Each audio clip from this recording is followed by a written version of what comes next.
At the end of the battle against House Wolford, Lord Silvio of Tellior leaves the field defeated.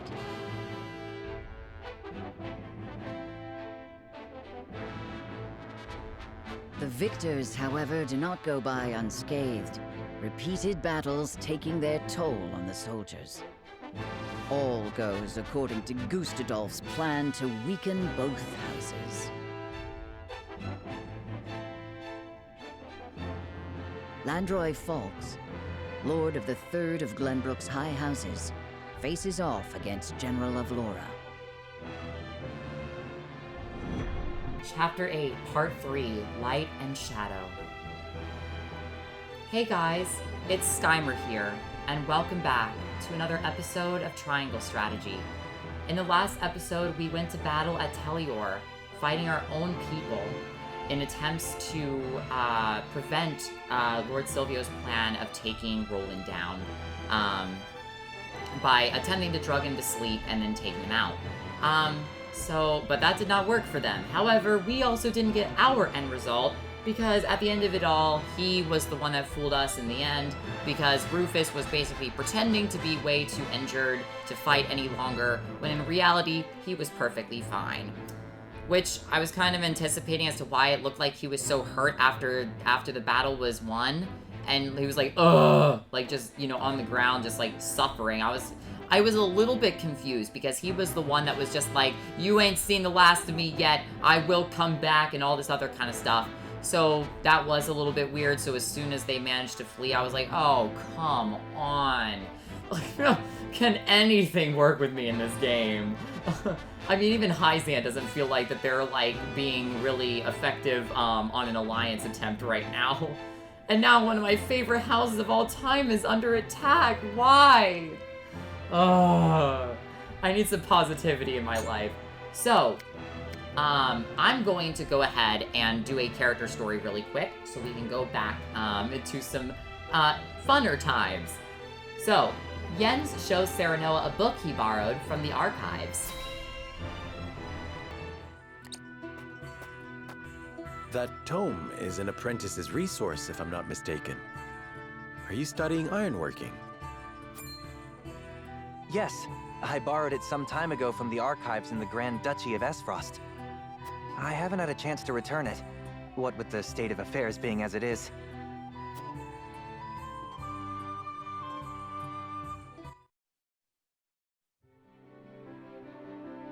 Ian's? I can't remember the last time you privileged us with a visit. Well, my weapons aren't going to forge themselves. But now that I've a respite from my days of sweat and flame, I thought I'd continue my studies. You hunger for knowledge the way a fire hungers for kindling. I'd never have become the blacksmith I am if not for what I gleaned from these tomes. If it takes a lifetime of studying and striving to forge the perfect weapon, then so be it. One day, all will know the name of Ian's, the greatest smithy the realm has ever seen. That is all well and good, but would you mind proclaiming that a little more quietly? Yes, apologies. In my excitement, I quite forgot I was in a library. I must say, I can't help but admire your burning ambition. But while we're speaking in hushed tones, our army has been anything but quiet as of late. You forge weapons for them, yes? Might you have any insight into the matter?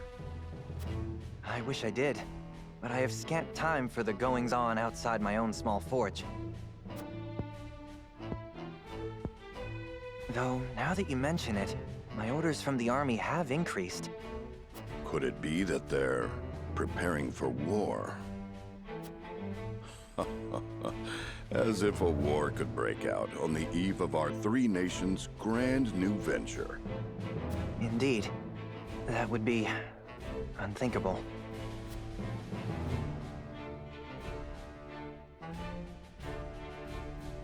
Esfrost's sudden attack on Glenbrook confirmed my worst fears. And once the war started, I could forget about returning this book. but I still hope to. One day, when peace has returned to our realm. I hope you will fight by my side till it does. Without hesitation, my lord.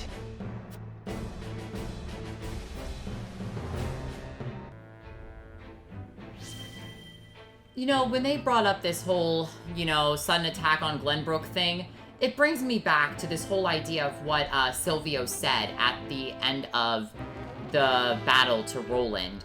And he was saying that due to our decision to protect him, we gained nothing from it.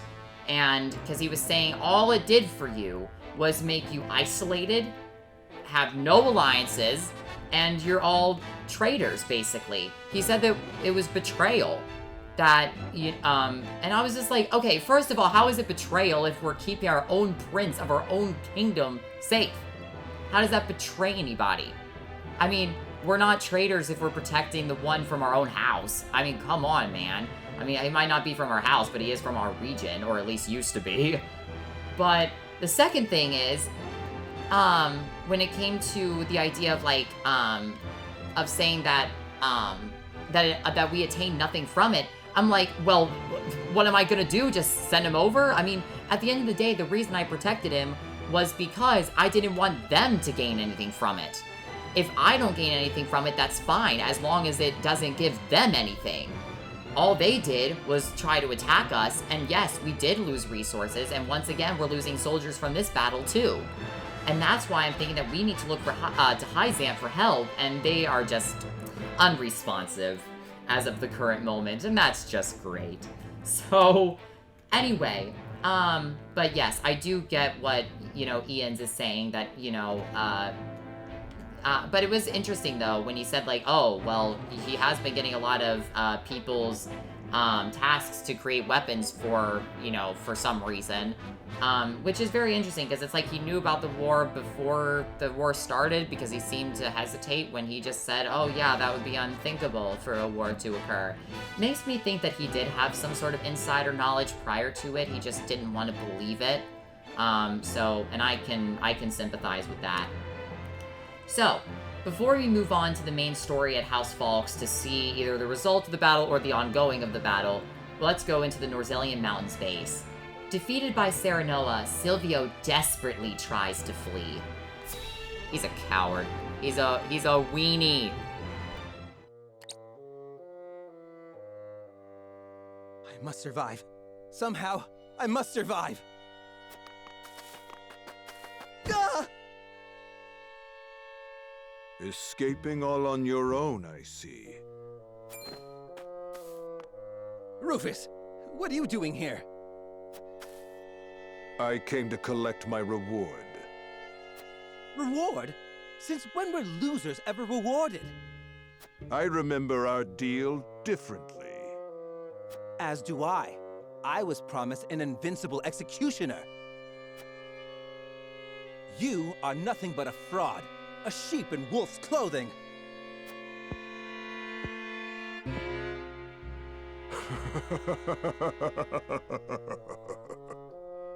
What's so funny? I have a new deal for you. Pay me what I'm owed or die. I cannot give you what I do not possess. But if you kill me now, you will have lost to Wolford with nothing to show for it.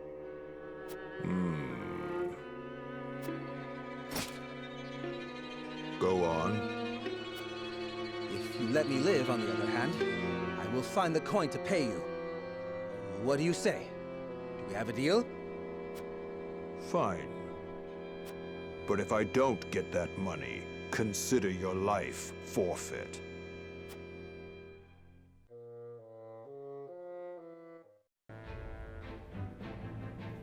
I always thought that Silvio was greedy, but this is a whole other level of greed. I mean, he's not even paying the person that he promised to pay. He talks his way out of everything. He will do anything to keep his money. At the end of the day, he is the Lord of House Telior, okay? Like, he's got money out of his ass, okay? I mean, Not to mention that he is the prime reason that they have this reservoir, that they have all this very special wine and everything like that. You know he's getting in hordes of money all the time. And it's mostly going to him. And so, you know, even though Rufus was my enemy, I never really despised Rufus because I don't really think that he wanted to do it. He was just doing it for the money. And I know that I still can't like him for that, and I don't like him wholeheartedly, of course. But at the end of the day, Silvio will just do anything to survive and to either talk his way out of things. I really can't blame Rufus, though. He was just in it for his job, and he didn't even get his payment. I mean, that's like anybody working, and they're, you know, and somebody telling them, no, you're not getting paid for your work. If you don't complete the work that I ask you on time, then you're not getting your paycheck.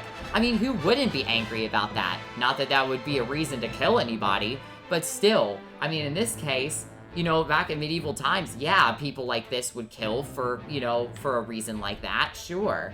But not that I support it, though, but I can see it happening, especially during these types of times. All right, well, after all this uphill battle that we've been doing mentally and physically, let's go see how the Falks are holding up. The Esfrosti army arrives in Falks to deal with the ever-defiant Landroy.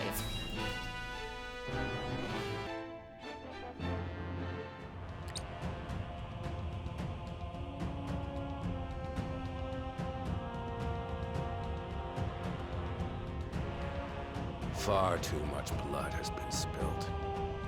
I know how loyal you were to the late King Regna. We may be enemies, but you still have my respect. I would invite you to join our ranks. You would dishonor me so. I prefer it to your death. Save your pity for someone who needs it. Your master will never have our loyalty, even if it means the end of the three high houses.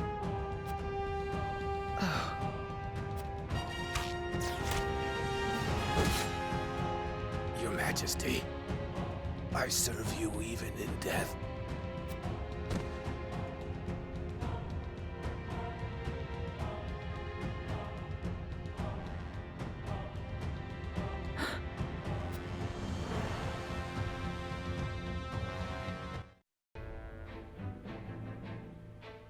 His plot foiled and bested in battle by House Wolford, Silvio Tellior flees, leaving everything behind.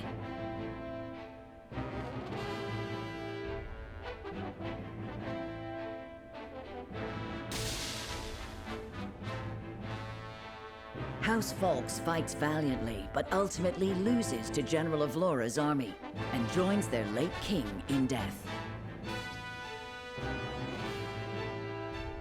Of Glenbrook's three high houses, Wolford, Tellior, and Falks, two are felled by the iron hammer of Esfrost. House Wolford now stands alone, in more peril than ever.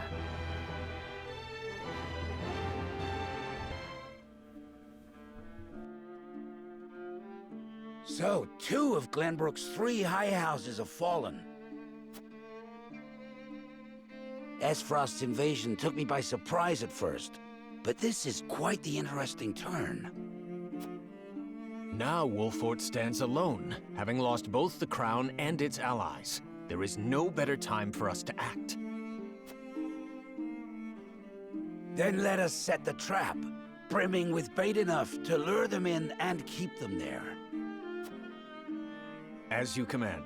The famed High House of the Salt Iron War will soon be under your thumb, my lord. Having control of their land will make our deliveries that much easier. Indeed, and House End will prosper more than ever. Brute strength is not the only path to victory. A truly wise man can win without ever drawing his sword.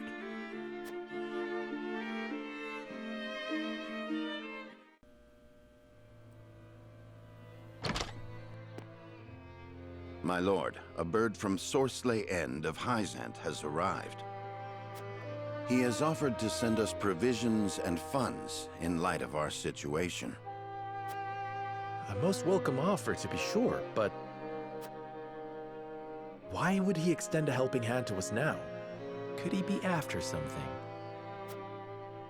Undoubtedly, there are regrettably none so altruistic amongst the Saintly Seven.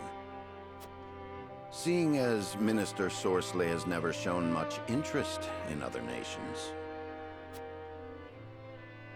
I can only surmise this is a ploy to put House Wolford in his debt. As I suspected. But our people and soldiers need all the help they can get.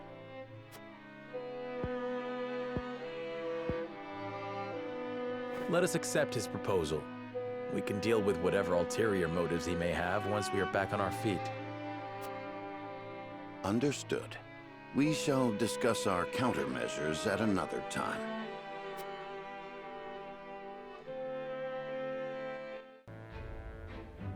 Oh, can this...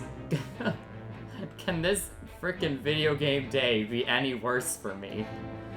So Silvio is on the move, Falx is dead, Hyzant is trying to do some trap against us and use us as bait for something, and S-Frost gains all this territory. Great! Just fantastic. Oh my gosh. I feel like I can't, like... I mean, look, I guess the reasons as well that, S-Frost is going out here and doing all this stuff is because it is hurting their army at the end of the day, too. But one thing that I really do want to say, though, is why was Avlora seeming like she was hurt to see Falx die? Something tells me that there's something either personal there, or she's feeling like that she doesn't want to do this anymore.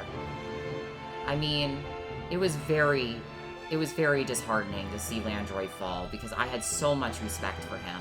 Not just for the factor of his loyalty to the crown, just because I think that he was a person that, even though I wasn't hearing him directly speak to me, his speeches gave me some sort of confidence, and now I feel like I don't even have that at this point, because I don't. So, yay, we are living the life of luxury right now, aren't we? Oh, joy. Alright. Oh, let's go and see Gustadolph again. Just the person I want to hear talk out of his ass. Avlora reports in to Gustadolph, who muses on his next move. Ugh. Congratulations on your victory in the Falx domain, General. Thank you, sir. They were proud warriors. And Lord Landroy a formidable foe, despite his age. I imagine he was content to breathe his last on his beloved fields. 30 years have passed since the Salt Iron War. It was time he was put to rest beside that bygone era. Avlora, it is time you had a rest as well. What do you mean by that, Your Grace? Your soldiers have fought long and hard. Any longer, and their morale may suffer for it. But what of House Wolford? Prince Roland is still with them. Is that not cause for concern? There are no lords left worth worrying about. House Wolford stands alone after Roland's uprising. Even so, we would do well not to underestimate them. Even standing alone, they once changed the course of the Salt Iron War. House Wolford is no longer the hunter, but the hunted. Or do you believe you understand something that I do not, General? No. Forgive me, Your Grace.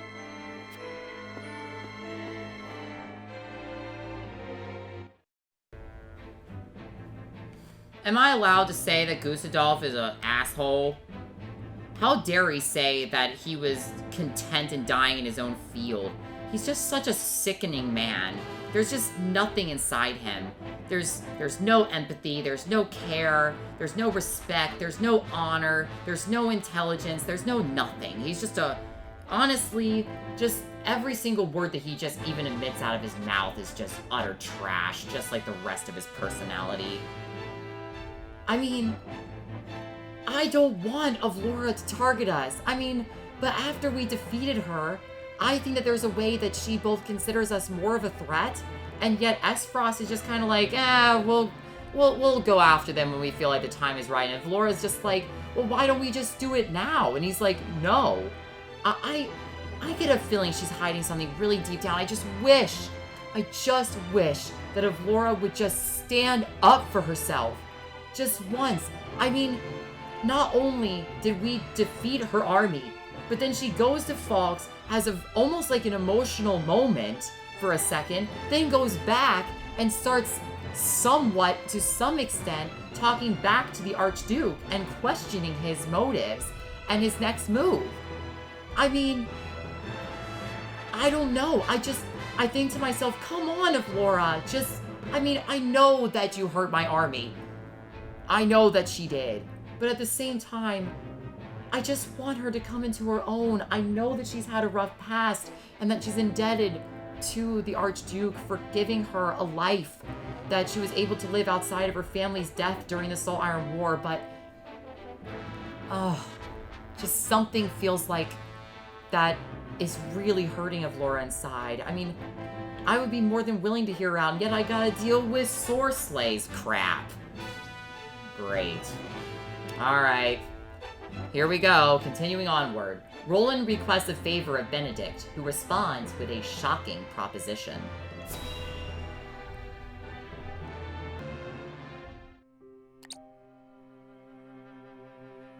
You wish to speak to me, Your Highness? I wish to leave the Wolfort domain. And you want me to persuade Lord Serenoa? Yes. Though I doubt he will welcome the conversation after the scales have spoken. But the people are tired. Their expressions grim. And this castle is no different. Even so, the decision was made together. Yes. But I think we all know that I am at the source of our troubles. The responsibility ultimately falls to me. If you truly wish to take responsibility, then I do have an idea. And I would hear it. Give me that ring.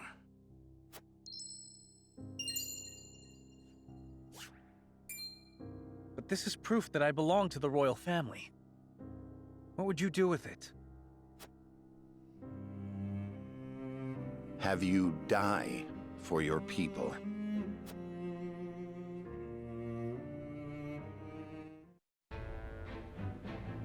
Benedict, this is absurd. No way. So we're gonna go from basically faking this whole idea of siding with Telior's plot to now faking Roland's death? I mean, I see the perk in it, since I guess he wouldn't actually, like, no one actually wants to kill Roland, but we give under the surveillance of the how do I want to word this? I've been talking so much and dealing with so much emotional stuff this episode, I can't even speak correctly. We want to give people the assumption that he's already dead and the presumption that he is dead, but I don't know. I mean, I know that I've trusted Benedict in the past, and it's worked, especially with Avlora's battle. That was a good sign of that, but we're just gonna have to see where this goes, because I'm questioning that quite a lot. I want to see what Roland's response is to that, but I guess we'll figure out sooner or later. Alright, our next portion of this story belongs to the Norzelia River's bank. Travis and Trish's band happen upon a startling discovery on the riverbank.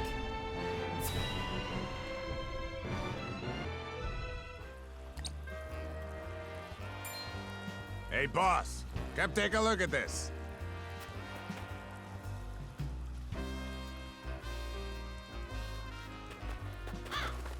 The poor soul.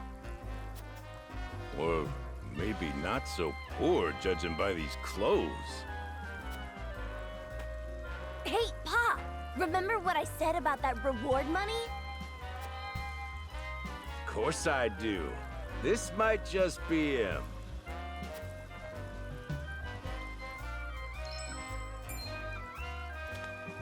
Pa, take a look at this! A shiny ring, huh?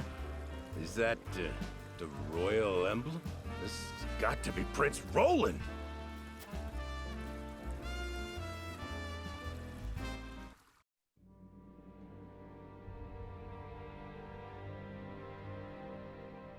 The corpse is regrettably too damaged to identify, but the royal signet is unmistakable. Aside from Cordelia, there is only one who would wear the royal family's ring. There can be no doubt, this is Prince Roland.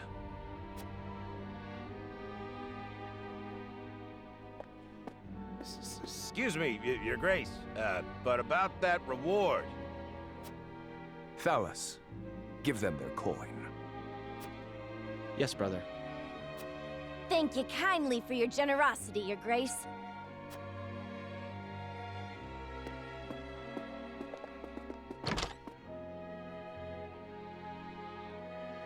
What a waste. Is this truly how the Kingdom of Glenbrook meets its end? House Wolfort are no fools. Their friend was only a liability. They have spared themselves by forsaking the prince. They may have escaped, but there are none who would help them. There is no reason for us to concern ourselves with House Wolfort any longer. A shame.